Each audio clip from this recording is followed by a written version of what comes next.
Hi hello everyone, welcome back to ధృతి diaries. So మనమైతే మన ఛానల్ అన్ని యూస్ఫుల్ వీడియోస్ అయితే అప్లోడ్ చేస్తున్నాం కదండి. సో మనము ప్రీవియస్ వీడియోలో వినాయక చవితి గురించి, వినాయక చవితి రోజు పూజా విధానం ఎలా మనం ప్రారంభించాలి, అలాగే పూజకు కావాల్సిన సామాగ్రి ఇవన్నీ మనం తెలుసుకున్నాం కదండి. అందరూ కూడా వినాయక చవితి చాలా చక్కగా మీ ఇంట్లో చేసుకున్నారని, ఆ పూజా ఫలితం కూడా మీకు దక్కుతుందని చెప్పేసి నేనైతే మనస్ఫూర్తిగా కోరుకుంటున్నానండి. సో ఈ వీడియోలో వచ్చేసి అయితే మనము ఈ నవరాత్రులు అంతా అంటే మనము వినాయక చవితికి నవరాత్రులు మనం సెలబ్రేట్ చేసుకుంటాం కదండి. సో నేనేమనుకుంటున్నానంటే ఈ నవరాత్రులు అంటే మన 9 రోజులు వినాయకునికి సంబంధించిన వీడియోస్ అయితే నేను అప్లోడ్ చేయాలనుకుంటున్నానండి. ఎందుకంటే చాలామందికి వినాయకుని పూజ ఎలా చేయాలి, పాటించవలసిన నియమాల గురించి తెలిసి ఉండకపోవచ్చు, కొంతమందికి తెలిసి ఉండొచ్చు. సో నా వీడియోస్ ద్వారా కొంతమందికైనా తెలుస్తుందని చెప్పేసి నేనైతే మన ఛానల్ అప్లోడ్ చేస్తున్నానండి. మనం ముఖ్యంగా గణేశుని పూజకి సంబంధించిన పత్రాలు, పుష్పాలు అన్నిటి గురించి మనం వివరంగా తెలియజేసుకున్నాం కదండి ప్రీవియస్ వీడియోలో, ఇంతకుముందు వీడియోలో.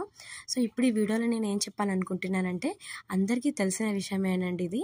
మన వినాయకునికి గరిక అంటే ఎందుకంత ప్రీతి అన్నమాట.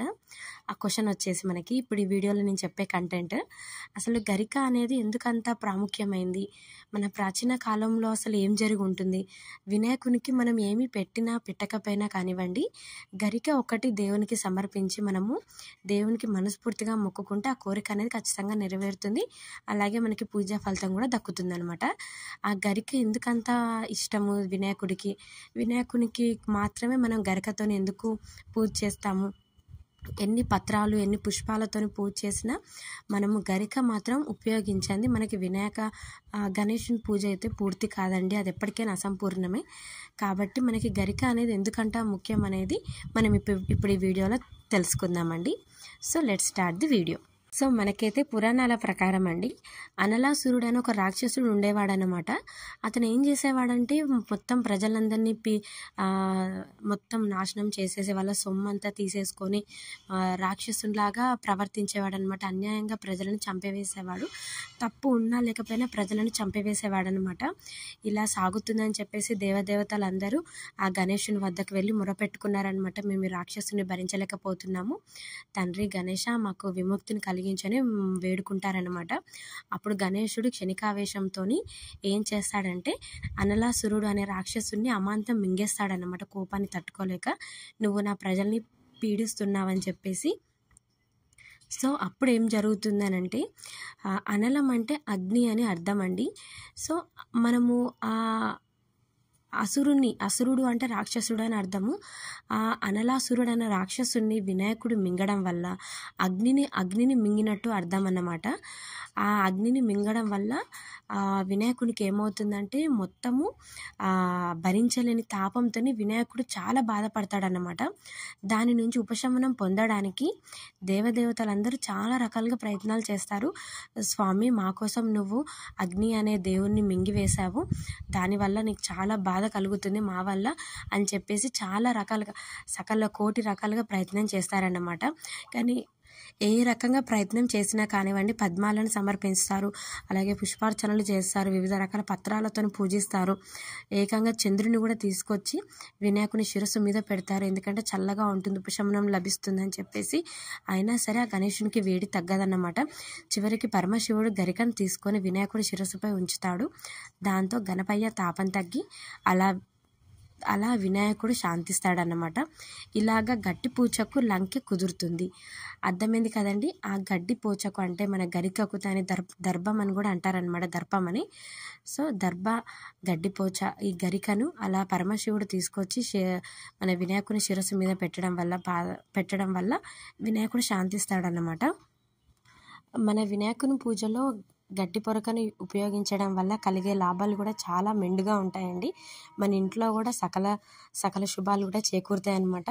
గడ్డి పొరకలో చాలా ఔషధ గుణాలు కూడా ఉన్నాయన్నమాట. అందుకని ఇప్పుడు మీరు తెలుసుకున్నారు కదండి ఈ స్టోరీ అంతా.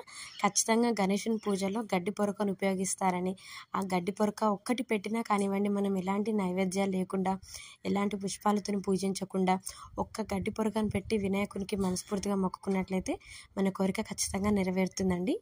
సో ఈ వీడియో చూసిన వాళ్ళందరికీ అయితే ఒకటి అర్థమైపోయి ఉంటుందండి. ఇప్పటికీ మన ప్రపంచంలో దేన్నైతే మనం తేలిగ్గా తీసి పారేస్తామో అది మనకి ఎక్కడో చోట ఉపయోగపడుతుంది అనమాట. అలాగే మనం దేన్ని తక్కువగా చేసి అసలు చూడకూడదండి. అది ఏదో రకంగా ఎప్పుడో ఒకసారి ఏదైనా ఒక సందర్భంలో మనకు ఉపయోగపడుతుందనమాట. చూస్తున్నారు కదా ఇప్పుడు గడ్డి పొరక అండి. అది కేవలం ఒక గడ్డి పొరక.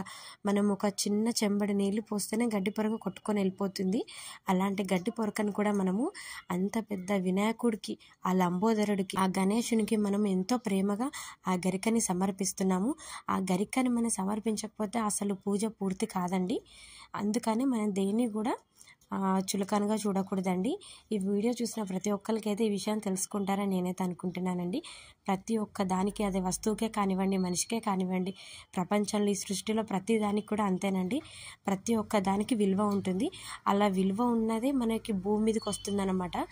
ఇప్పుడు మనిషి కూడా అంతేనండి. ప్రతి ఒక్క మనిషికి ఒకటే నాలెడ్జ్ ఉండాలని రూల్ ఏమి ఉండదు. వివిధ రకాలుగా ఉంటాయన్నమాట నాలెడ్జ్లు. మన ప్రపంచంలో 66 కళలు ఉన్నాయి. అందులో ఏదో ఒక కళ ఉండే ఉంటుంది కదండి ప్రతి మనిషికి. అలాగే మన గరిక కూడా అంతేనండి. ఇంత గొప్ప మహా నైవేద్యాలు సమర్పించినా కానివ్వండి వినాయకుడికి, ఒక గరిక పోచ మనం సమర్పించకపోతే మనం చేసిన పూజా ఫలితం అనేది దక్కకుండా పోతుంది. అందుకని కంపల్సరీగా అందరూ గుర్తుపెట్టుకోవాల్సిన విషయం ఏంటంటే, వినాయకుని వ్రతం కానివ్వండి, పూజ కానివ్వండి చేసేవాళ్ళు మండపాలలో, మన ఇళ్ళల్లో కానీ చేసుకునే వాళ్ళు ఖచ్చితంగా గరికని ఖచ్చితంగా సమర్పించి మీరు కోరుకున్న కోరిక నెరవేరుతుంది. ఖచ్చితంగా సమర్పించిన తర్వాతే మీరు పూజను పూర్తి చేయాలని నేనైతే కోరుకుంటున్నానండి. సో అందరికీ తెలియని విషయం ఏంటంటే, గడ్డి పొరకని మనము ఇంకో రకంగా ఎలా పిలుస్తామంటే దుర్వ అని పిలుస్తామన్నమాట. అందుకని మీకు ఐడియా వచ్చిందో లేదో అండి, మనము గణేషుని వ్రతకల్పం అనే పుస్తకం చదివేటప్పుడు వ్రతం రోజు మనం చదువుకుంటాం కదా వినాయక చవితి రోజు. అందులో చూడండి మనకి అష్టోత్తర శతనామాలకి ముందే మనకి గడ్డి పొరకని మనం ఎలా ఉపయోగించాలి అని చెప్పేసి మనకి శ్లోకాలు ఉంటాయన్నమాట. అందులో నామాలు ఉంటాయి. అందుకని మనము దుర్వం అంటే 2 పోచలున్న గరిక అని అర్థం అన్నమాట. మనం ఎప్పుడు కూడా 2 పోచలున్న గరికని మన వినాయకునికి సమర్పించాలి. అలాంటివి మనం 11 కానివ్వండి, 21 కానివ్వండి, 101 కానివ్వండి, అలా మనం దేవునికి సమర్పించినట్లయితే ఒక్కొక్క నామం చదువుతూ మనం అనుకున్న కోరికలు నెరవేరుతాయి అన్నమాట. అందుకని మనకి వినాయకుని వ్రతకల్పం పుస్తకంలో కూడా ఇలా రాసి ఉంటుంది చూడండి. సర్వసిద్ధిప్రదాయ నమః దుర్వారయుగ్మం పూజయామి, ఏకదంతాయ నమః దుర్వారయుగ్మం పూజయామి, మూషికవాహనాయ నమః దుర్వారయుగ్మం పూజయామి, కుమార గురువే నమః దుర్వారయుగ్మం పూజయామి.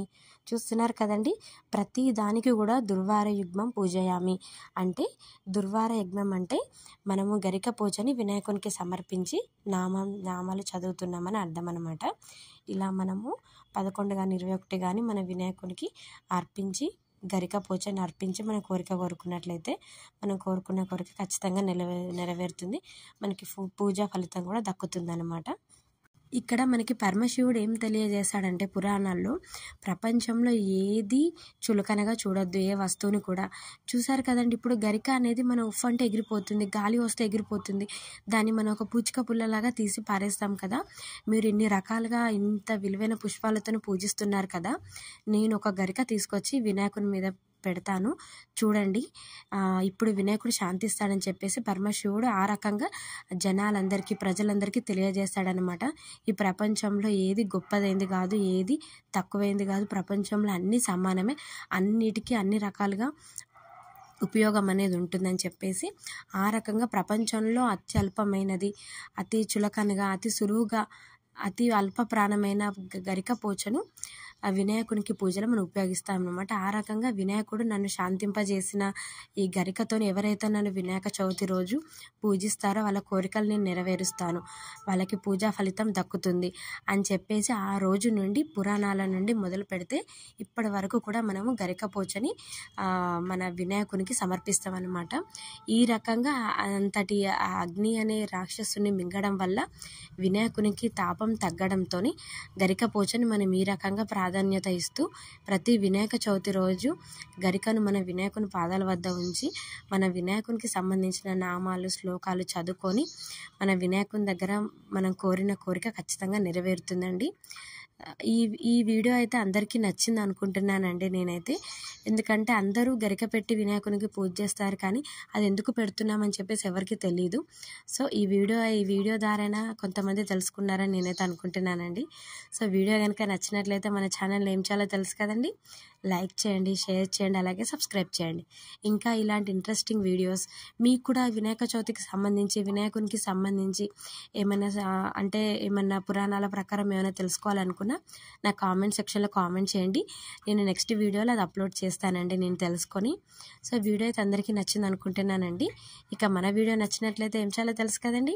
ఇంకా మోర్ అండ్ మోర్ వీడియోస్ కోసం keep watching Dhruti diaries. Please do like, share, subscribe my channel. Bye bye. మరొక కంటెంట్తోని నెక్స్ట్ వీడియోలో కలుసుకుందాం.